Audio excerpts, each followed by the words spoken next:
honest with you, like I said, before I was a Muslim, I used to think a lot.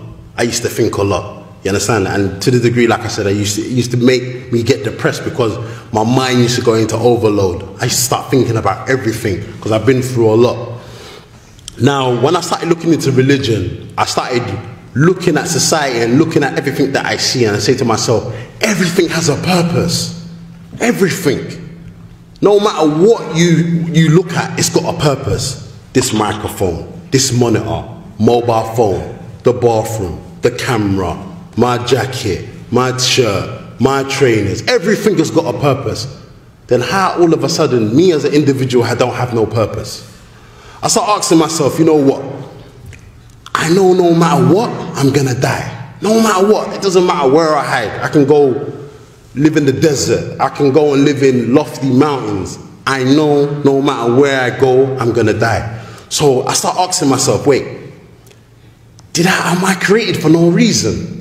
What's the point of me being on this earth and then just living and then, you know, having a family, buying a house, having some luxuries, bam, I'm gone. Don't make no sense.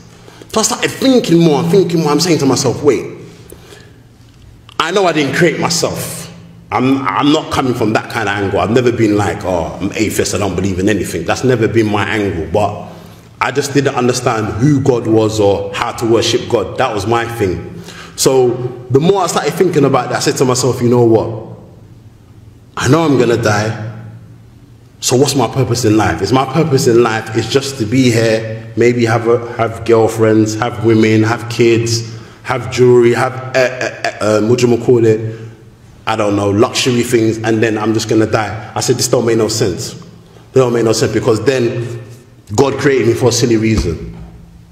So I started thinking, what's my purpose of life? And that's when you start looking at things like, you know, the prophets. I start reading about the prophets. I start reading about the prophet Moses and whatnot.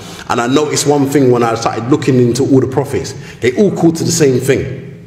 They all call to worshipping one God. You will never find evidence from any prophet or messenger where they call to other than that.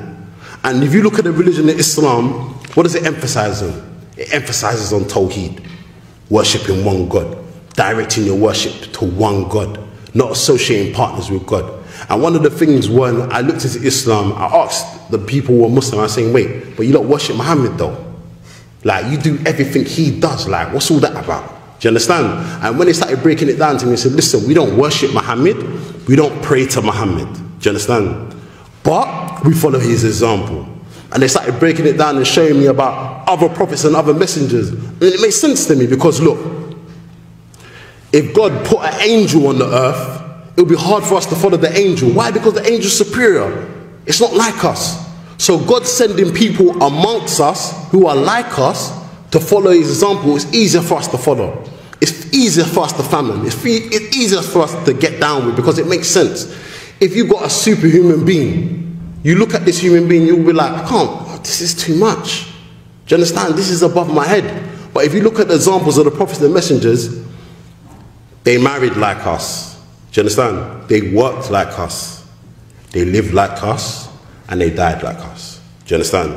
It's all the same. And it made sense to me. So the more I started looking into this and the more I started looking into Islam, I said, you know what? This is the only religion I can see what has no contradictions. I asked so many people, show me contradictions in the Quran. It don't exist.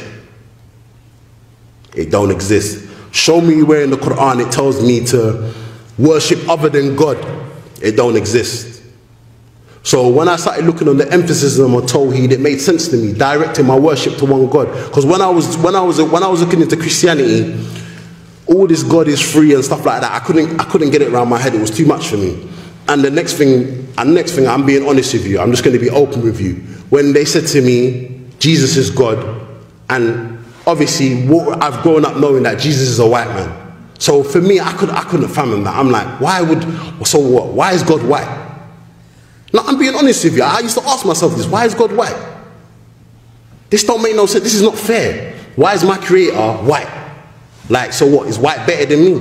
Do you understand? And when I start looking into Islam and look at the examples of the Prophet Muhammad sallallahu alaihi wasallam, when he said in his final sermon, there's no difference between a black man and a white man. The only difference between us is through our deeds. I said, this makes sense to me. This makes sense to me. I grow up going to a church. I'm in a church. I see a white man on the wall. I'm like, this is too much. I can't get down with this. Like, I'm being honest with you. I can't get down with this. This is not fair. This is not fair. Why is my creator white? Just like Nation of Islam. Why is their creator black? It don't make sense. So it makes, okay, if God is black, so what about white people and every other race? How are they going to feel?